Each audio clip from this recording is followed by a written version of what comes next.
يرفع الله الذين آمنوا منكم والذين أوتوا العلم درجات. وقال النبي صلى الله عليه وسلم في حديثه من سلك طريقا يطلب فيه علما سهل الله له طريقا إلى الجنة. صدق الله العظيم وصدق رسوله.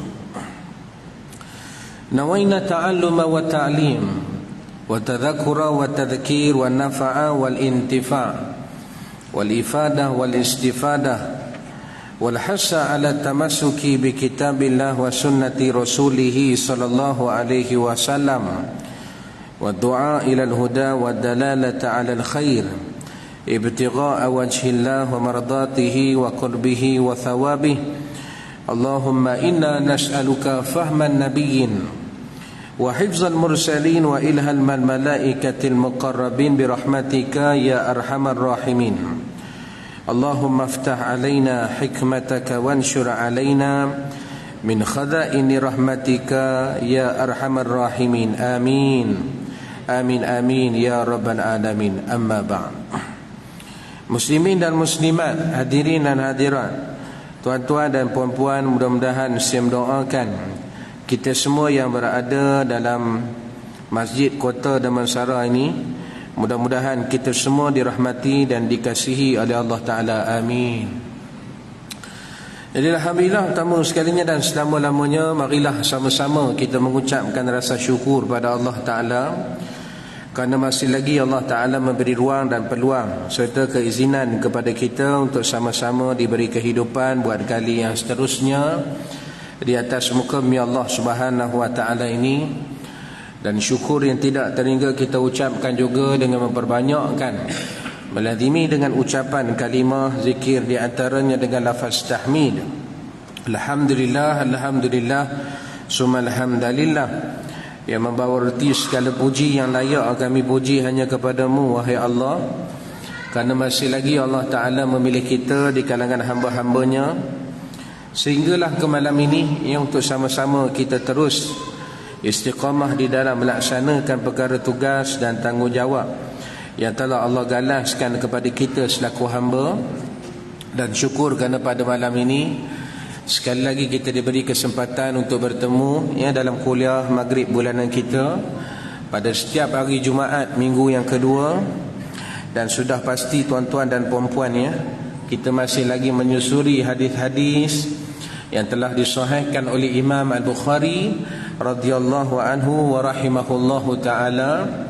Jadi insya-Allah pada malam ini saya mengikut kesempatan di antara menunggunya waktu Isyak 8.39 lah, kalau diikut bertetera pada waktu yang di sebelah kanan saya ini. Jadi insya-Allah kita akan sama-sama tengok hadis yang pertama yang mengisahkan tentang perkara berkenaan dengan mengenai dengan gadaian, ataupun lebih kita kenali sebagai dengan nama ar-rahnu. Jadi mungkin juga di kalangan kita yang pernah tuan-tuan ke ar-rahnu itu, disebabkan kerana faktor kekangan kewangan dan sebagainya. Jadi kita akan tengok dalam sebuah hadis baginda Nabi SAW, ia pernah berkata berkenaan dengan gadaian ni. Bismillahirrahmanirrahim. An Abi Hurairah radhiyallahu anhu qala qala Rasulullah sallallahu alaihi wasallam az-zahru yurkabu bi nafaqatihi idza kana marhunan wa labanud darri yushrabu bi nafaqatihi idza kana marhunan wa 'ala alladhi yarkabu wa yashrabun nafaqat atau kama qala sallallahu alaihi wasallam. Daripada Sayyidina Abu Hurairah radhiyallahu anhu, ia berkata, telah bersabda baginda Nabi kita Muhammad sallallahu alaihi wasallam, belakang binatang boleh ditunggang dengan perbelanjaan apabila digadainya, dan susu diperah boleh diminum dengan perbelanjaan apabila ia digadainya, dan atas yang menunggang dan yang minum menanggung perbelanjaannya. Hadis yang telah disahihkan oleh Imam Al-Bukhari radhiyallahu anhu wa rahimahullahu ta'ala. Jadi tuan-tuan yang dirahmati Allah Ta'ala sekalian, hadis yang telah saya bacakan dan tuan-tuan dengar ini bagaimana menerangkan bahawa di belakang binatang tergadai dibolehkan kepada orang pemegang gadaian itu untuk menunggang atasnya dan syarat izin tuannya, iaitu orang yang menggadai. Demikian juga susu yang diterperah daripadanya pun boleh diminum. Maka atas orang yang menunggang ataupun yang meminum menanggung perbelanjaan makan binatang-binatang yang tergadai itu. Hadis yang telah disahihkan oleh Imam Bukhari. Tuan-tuan yang dirahmati Allah Ta'ala sekalian, jadi kita menyebut hadis ni tuan-tuan menceritakan tentang bagaimana seseorang apabila dalam keadaan kesesakan ataupun kegawatan dari sudut nak belanja, maka terpaksa dalam hidup dia untuk cari tempat yang mana dapat mendapatkan duit ataupun keuangan. Jadi ada yang datang jumpa, Haji saya ingat nak pinjam lah beberapa dinar, beberapa ribu, dan orang yang nak bagi pinjam itu ataupun kita sebut dengan istilah ekonomi disebut dengan pemiutang, ya. Pemiutang, orang yang ambil duit tadi itu kita panggil penghutang, tapi orang yang bagi itu maksudnya yang bagi pinjam duit itu kita panggil istilah pemiutang, ya. Pemiutang, tulis nanti orang rumah tanya apa yang tadi, entah butang tak butang gitu ni. Pemiutang, orang yang bagi hutang tadi. Jadi si pemiutang tu tuan tadi dia kata, saya boleh bagi tapi dengan syarat awak tinggalkan binatang ternakan, atau sebagai contoh kita tinggalkan satu benda sebagai gadaian. Maksudnya esok kalau jadi apa-apa, jadi saya boleh jual harta ni, saya pun tak rugi. Jadi dia minta untuk dijadikan sebagai gadaian. Jadi orang yang bagi hutang tu pun dia tak risau sangat, sebab kalau dia tak dapat nak bayar, maka dia jual barang yang digadai tadi. Ni biasa tuan-tuan kalau melibatkan tentang jumlah yang banyak lah. Tapi kalau jumlah yang sikit kan, dia tak kira sangat. Kalau setakat 100-200 kan, tuan-tuan jumpa Tok Imam pun settle lah masalah. Imam saya ingat nak pinjam imam lah berapa, 500. Saya ingat pun saya pun nak pinjam haji balik kan, dia pun nak pinjam juga kan.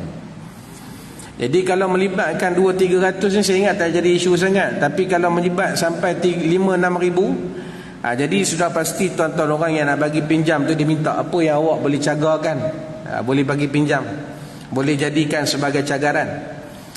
Maka Nabi sebut dalam hadis ni berkisahkan tentang tunggangan. Maksudnya sama ada kuda ataupun unta. Saya ada unta dan saya serahkan kepada awak sebagai cagaran. Maka dalam hadis ini Nabi kita Muhammad SAW mengatakan dibolehkan bagi orang yang memegang binatang tersebut, ya, untuk digunakan sama ada dia nak tunggang ke, ataupun dalam tempoh 2-3 bulan tersebut susu banyak, jadi dia boleh minum susu yang ada pada binatang yang dicagarkan tadi, ya. Dengan syarat tuan-tuan nafkah, dia kena beri makan cukup lah pada binatang yang dijaga tu. Maknanya hukum tidaklah menjadi kesalahan bagi orang yang menjaga ataupun yang bagi hutang tadi untuk meminum dan juga menunggang, tetapi dengan syarat, ya, dengan izin si tuan harta tadi, ya. Jadi sebab itu tuan-tuan yang dirahmati Allah Ta'ala sekalian, kalaulah tuan-tuan benda tersebut, ya, binatang tersebut dengan arti kata sepanjang dalam tempoh penjagaan beliau, ya, berlaku kadang-kadang kalau kita nak transformkan zaman kita sekarang dah tak ada dah orang tunggang unta. Tempat kita memang tak ada. Mungkin ada orang cagar kereta sebagainya. Jadi kalau dia naik kereta tiba-tiba aksiden, jadi maknanya atas tanggungan orang yang bawa tadi. Sekiranya yang bawa itu adalah pemberi hutang ataupun kita sebut dengan istilah bahasa Arab murtahin. Murtahin ini orang yang bagi hutang, bagi pinjam gadaian tersebut. Kalau rosak maka dia kena tanggung. Sebab apa? Di atas zimmah dia, tanggungjawab dia.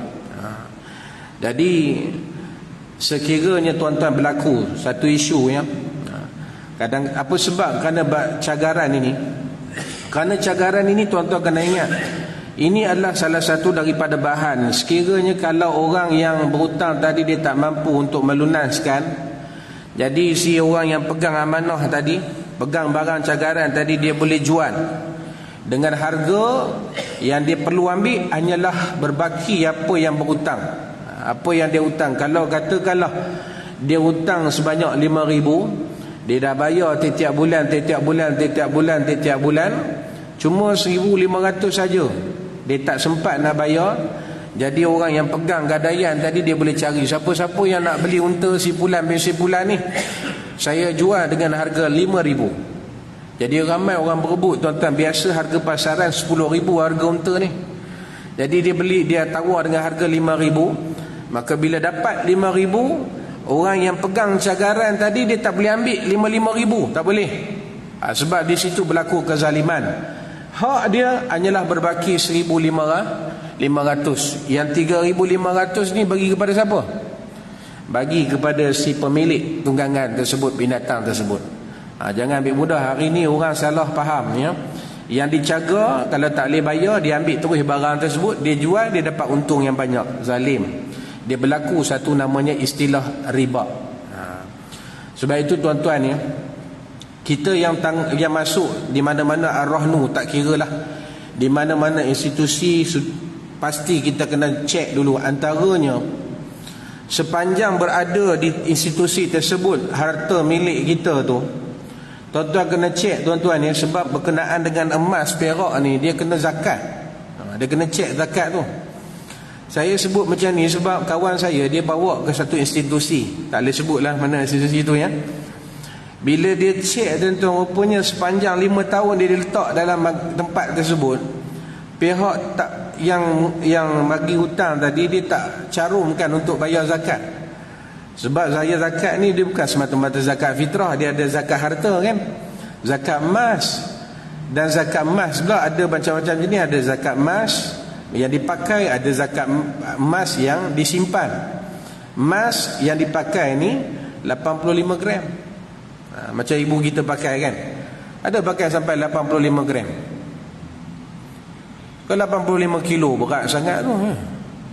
Berjalan pun dah tak macam orang lah, begitu jalan ni. 85 gram dah start kena bayar. Kalau cukup haul nisab, maka kena bayar 2.5%. Jadi kalau zakat simpan ni, dia tak sama, negeri-negeri dia berbeza. Di Selangor beza, KL beza, Perak beza. Di tempat-tempat lain dia mengikut ketetapan lembaga zakat Selangor setiap negeri. Jadi sepanjang kalau kita tinggalkan dalam dia, sebagai contoh ya, harga nilai bagi zakat harta yang kita cagarkan itu, kalau ikut-ikut 10,000, tapi kita tak ambil 10,000. Sebab kalau kita ambil, memang seronok dapat duit ni, tapi nak bayar tiap bulan mangkuk lah. Jadi kita ambil 4,000 berdasarkan kepada keperluan. Jadi yang tuan-tuan kena ingat, baki 6,000 itu masih lagi dalam tanggungan kita, itu hak kita. Yang 4,000 ni yang kita serahkan kepada dia untuk dicaga, kita buat pinjaman dengan dia. Jadi kalau katalah 60% daripada harga yang emas yang kita simpan di institusi tersebut, maka kalau cukup dia punya haul dan nisab dia setahun, dan juga nisab dia mengikut ketetapan yang telah ditetapkan lembaga zakat, tuan-tuan pergi lembaga zakat Selangor sebagai contoh ya, sebab kita duduk di Selangor. Kalau saya ceramah di Perak, saya sebut lembaga Perak lah. Jadi pergi kat sana, bagi tahu emas yang disimpan ada jumlah kat 1 kilo. Kat 1 kilo. Jadi macam mana saya nak selesaikan ni? Jadi dia pun kira-kira, cik kena bayar banyak ni. Jadi maknanya kita tak payah pening kepala dah sekarang ni. Tuan-tuan tak payah nak kira-kira dah. Pergi lembaga zakat Selangor, bagi tahu saja, declare saja harta tuan-tuan ada banyak mana, maka pihak lembaga zakat Selangor lah yang akan kira, dan hanya tuan-tuan bayar saja. Jadi maknanya tuan-tuan kena ingat, kalau tuan-tuan lepas saja, setahun tak bayar, 2 tahun tak bayar, 3 tahun tak bayar, ada kereta blok, ada nombor. Kalau pun orang dia Dulu ada kereta belok, kereta siapa tu? Jadi kalau kita tak bayar, tuan-tuan, tanggungjawab kita untuk qada 5 tahun. Macam kawan saya tadi, memang kalau ikut asal dia tak banyak, 200,500 ya tiap bulan. Tapi main dengan kad 10 tahun, tuan-tuan kalilah 250 kali dengan 10, dah jadi 2,500. Banyak je 2,500 tu. Kita boleh buat jadi mas kahwin je, boleh kahwin lagi. Itu tak berani nampak kan? Banyak 2,500 tu kan? Jadi daripada kita patut bayar 200,500 jadi 2,500. Itu kena check di situ-situ kalau nak letak.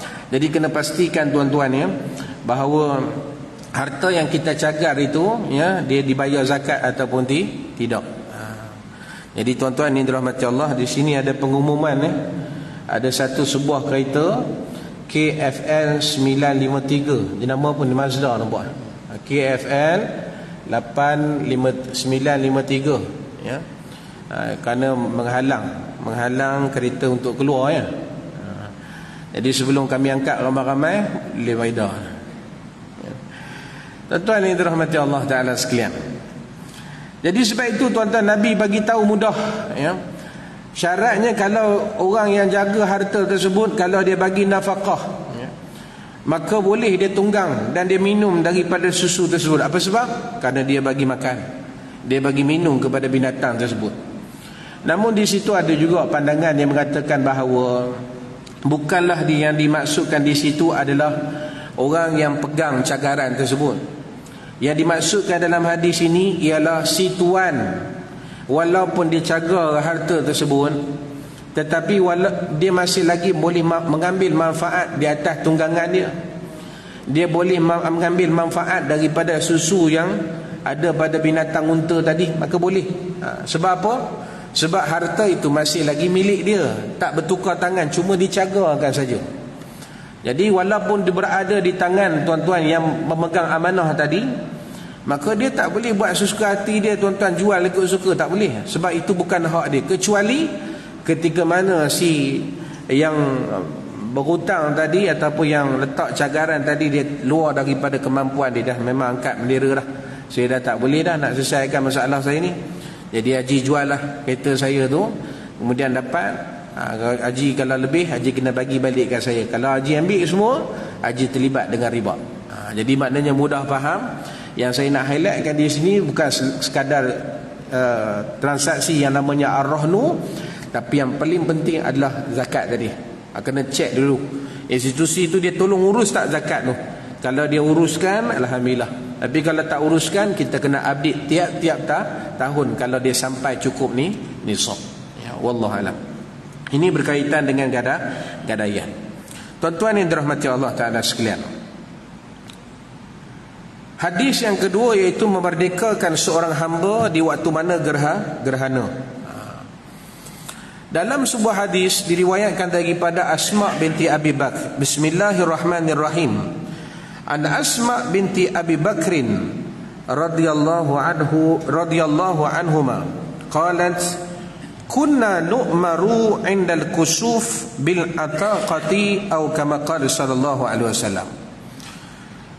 Daripada Sayyidatina Asma binti Abi Bakrin radhiyallahu anhuma qalat kunna nu'maru 'inda al-kusuf bil ataqati. Nabi kata apa?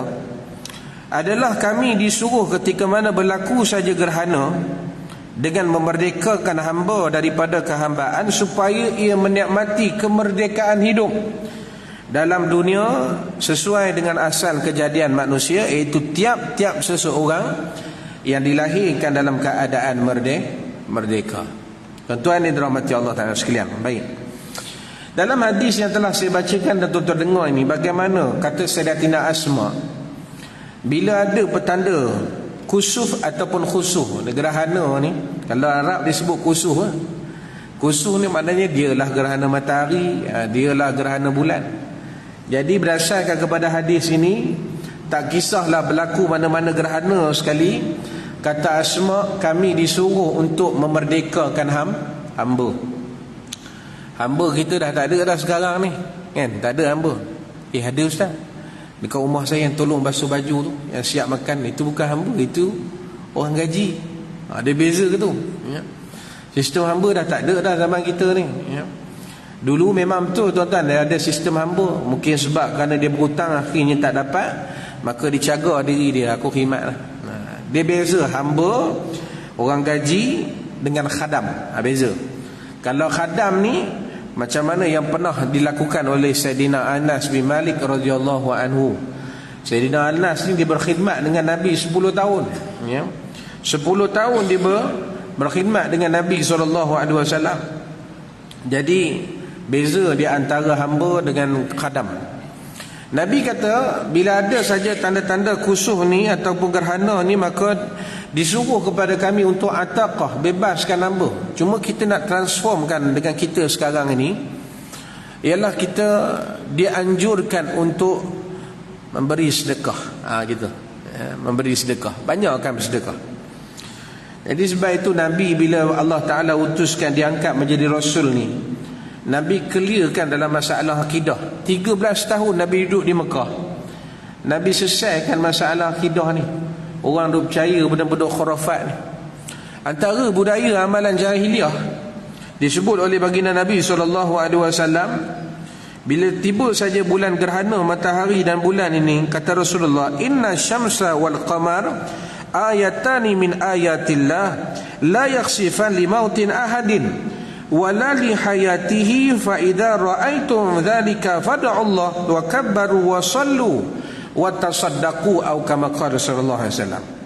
Nabi kata, sesungguhnya matahari dan juga bulan ini adalah salah satu daripada tanda-tanda kebesaran Allah Subhanahu wa taala. Kalaulah berlaku gerhana matahari dan juga bulan, maka tidak ada kaitan sama ada yang hidup dan ada yang mati. Ini budaya jahiliah ni.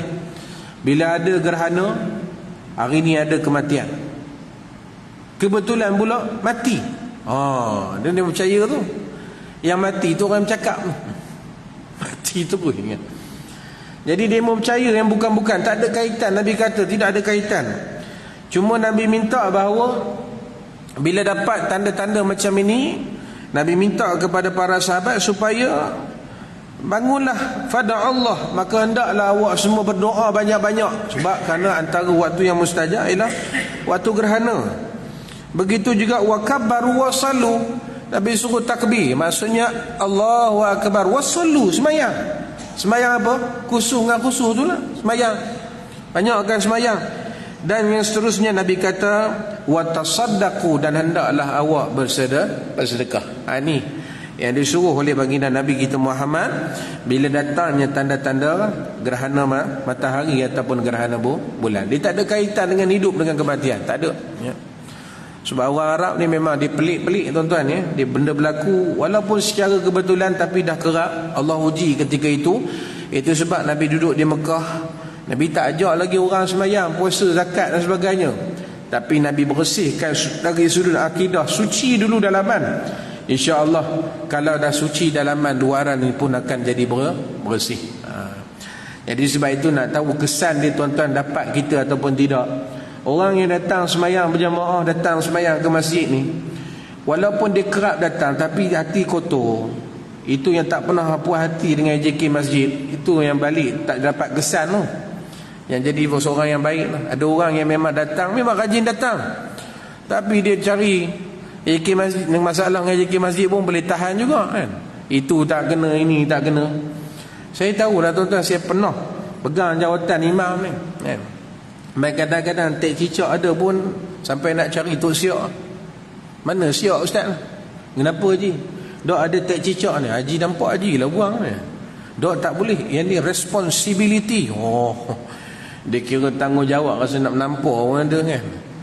Tuan-tuan, benda tu tanggungjawab kita. Janganlah fikir masalah siak ataupun tidak. Dah, yang tu tanggungjawab kita. Rumah Allah ni bukan rumah tuan-tuan hanya JK masjid, tidak. Yang menguruskan imarah kita semua. Banyaklah kita berurusan tuan-tuan dengan rumah Allah. Allah Ta'ala akan bina mahligai yang luar biasa esok dalam syurga. Subhanallah. Mudah-mudahan kita semualah, amin. Lepas tu jangan kira dalam buat-buat kerja masjid. Tuan-tuan tengoklah Bilal kita, Syiak kita tak pernah berkira pun tuan-tuan. Tambah-tambah lambat elan, tak pernah berkira. Ya, dia bukan bekerja sebab kena elan, tidak. Ya. Orang bagi dia ambil, kurang dia tanyalah kenapa kurang. Ya. Jadi maknanya kadang-kadang tu dia tak berkira sangatlah. Yang penting saya datang masjid semayang, hati bersih. Itu yang datang keadaan bersih, balik pun dia nampak kesan dia. Kesan dia apa dia? Dia jadi tuan-tuan manusia yang terdidik di atas kebersihan hatinya, menjadi seorang yang beriman, tawaduk dan bertakwa. Mudah-mudahan kita semualah, amin ya rabbal alamin.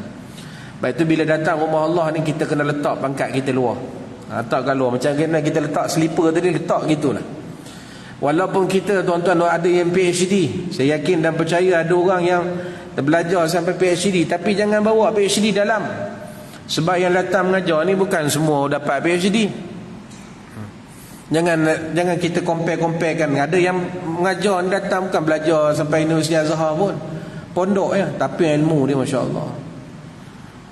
Jadi jangan kita bawa. Kalau kita bawa tuan-tuan PhD masuk dalam masjid, itu yang kadang-kadang buat tak dengar. Ada je tak kena. Kadang-kadang tuan-tuan ustaz tu nak sampai pun jadi segan. Sebab depan dia semua profesor-profesor. Dia bawa profesor masuk dalam. Baik, itu kata Imam Al-Ghazali, tak silap saya, dia kata kalau awak datang nak belajar ni, awak jadilah macam seorang pesakit yang bila sakit saja awak akan pergi klinik cari ubat. Waktu apa yang disyorkan oleh doktor tadi, itulah ubat yang sesuai untuk awak sakit demam, sakit batuk dan sebagainya. Macam saya duk batuk, bila batuk ni doktor akan bagi apa?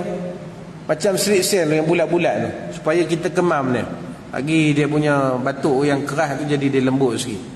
Jadi kita tak boleh request, saya ingat tak boleh lah ubat ni, saya ingat nak minum air ketum ada dah air tu.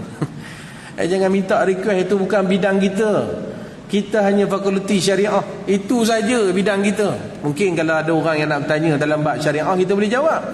Tapi dalam bab perubatan kita bukan ahlinya. Masa selesailah, bagilah si doktor untuk nak bagi apa yang ubat yang paling sesuai dengan kita. Maknanya kita datang ni macam sakit tuan.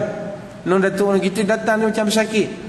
Apa saja yang dicerita di ustaz ni, maka tuan-tuan itulah sebenarnya hakikat yang nak diajarkan kepada kita melalui hadis-hadis yang dibacakan oleh para asatidah yang berkenaan dengan pesanan baginda Nabi Muhammad sallallahu alaihi wasallam.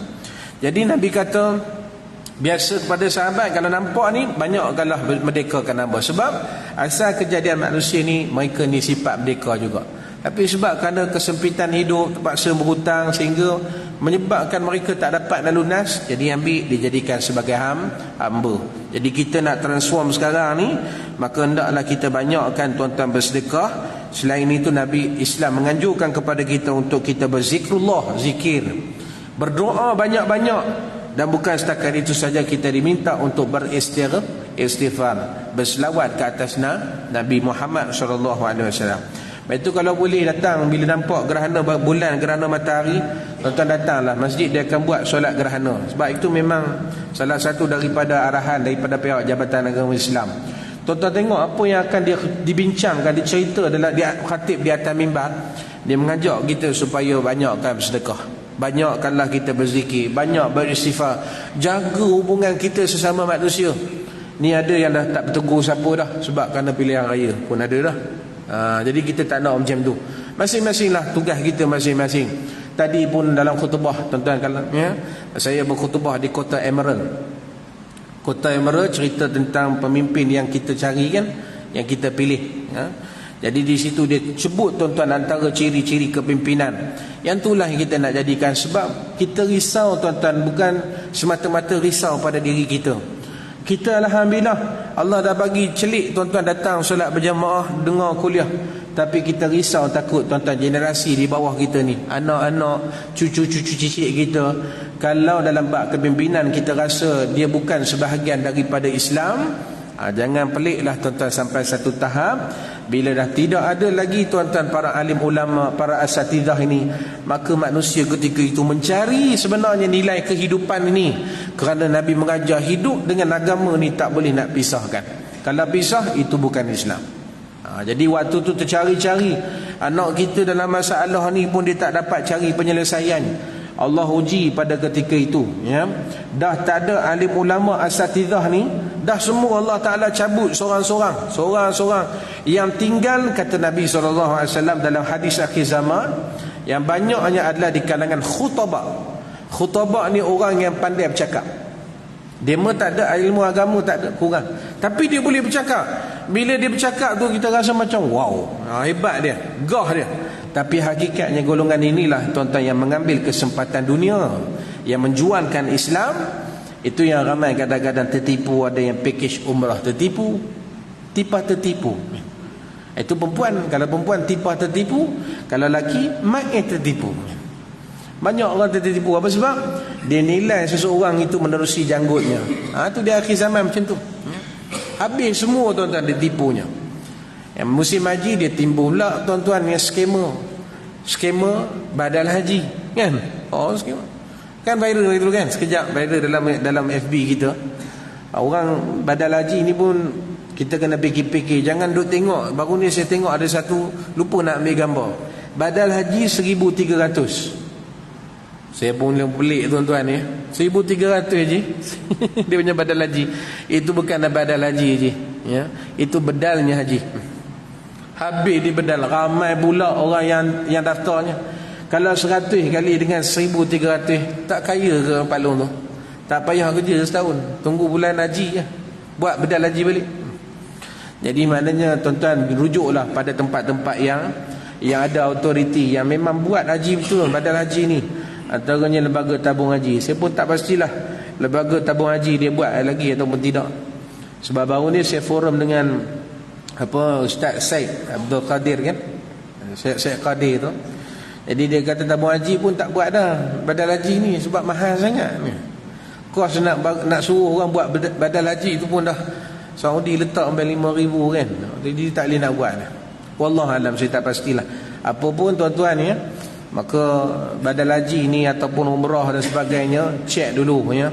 Jangan kita rasa murah tu boleh hantar satu keturunan kita, hakikatnya tak terhantar. Patut orang tuan-tuan wukuf di Arafah, kita duk wukuf kat KLIA lagi. Tak lepas-lepas. Sian kadang-kadang. Macam-macam orang kampung lah banyak terkena. Dia tersimpan tu tuan-tuan. Bila tanya Allah, aku sanggup simpan duit menoreh getah, dapat pergi umrah, seronok. Tapi hakikatnya tuan-tuan, daripada hari terpaksa postpone pula sebulan, postpone sebulan.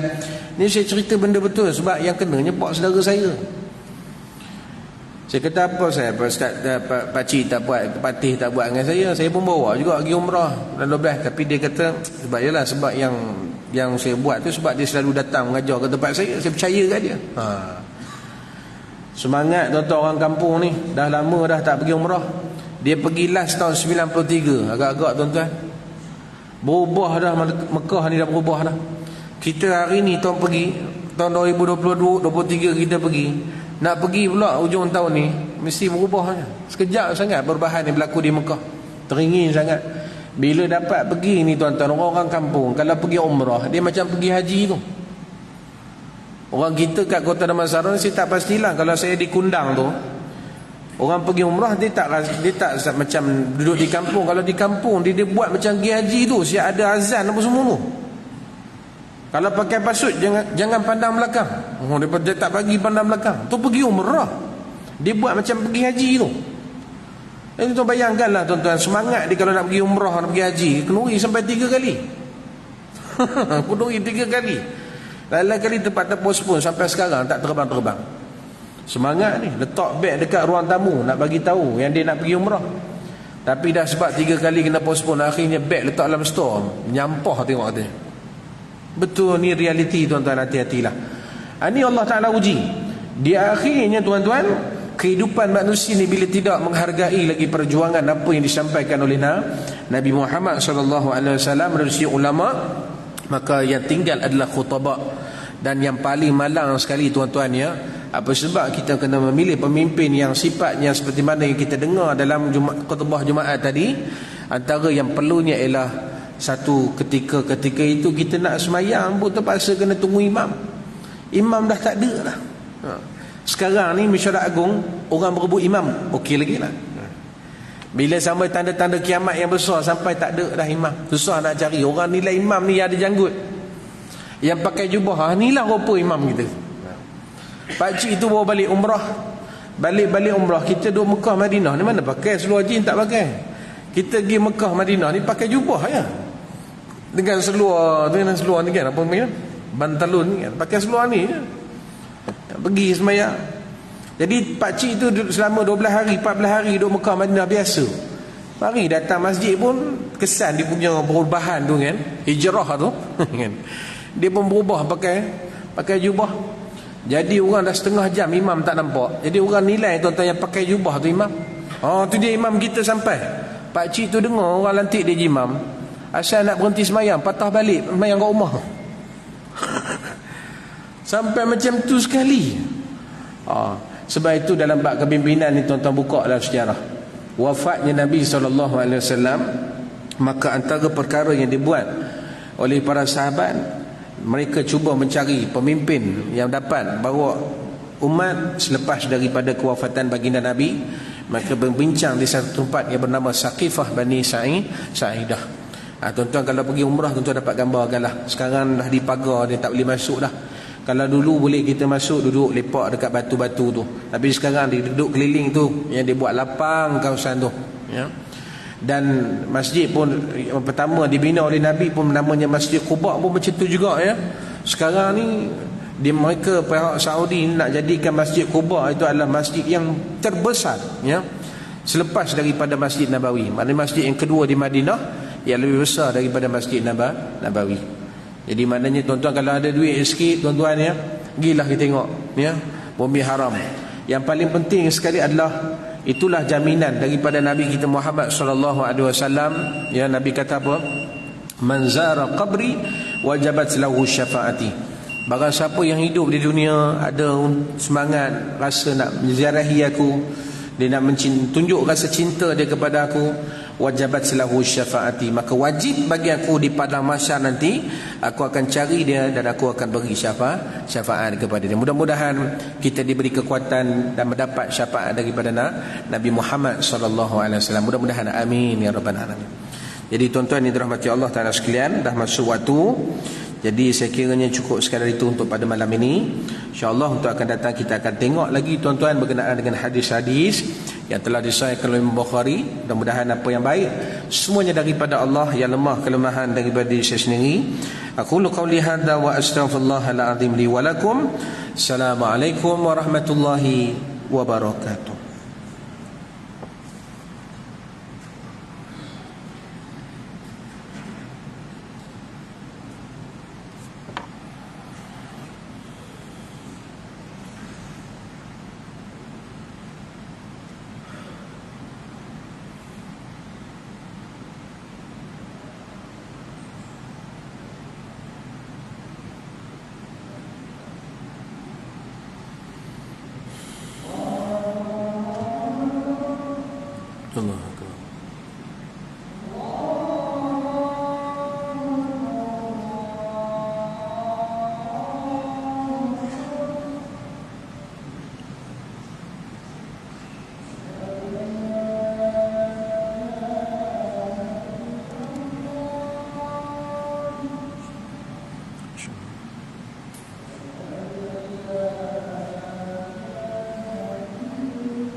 JK sini mah.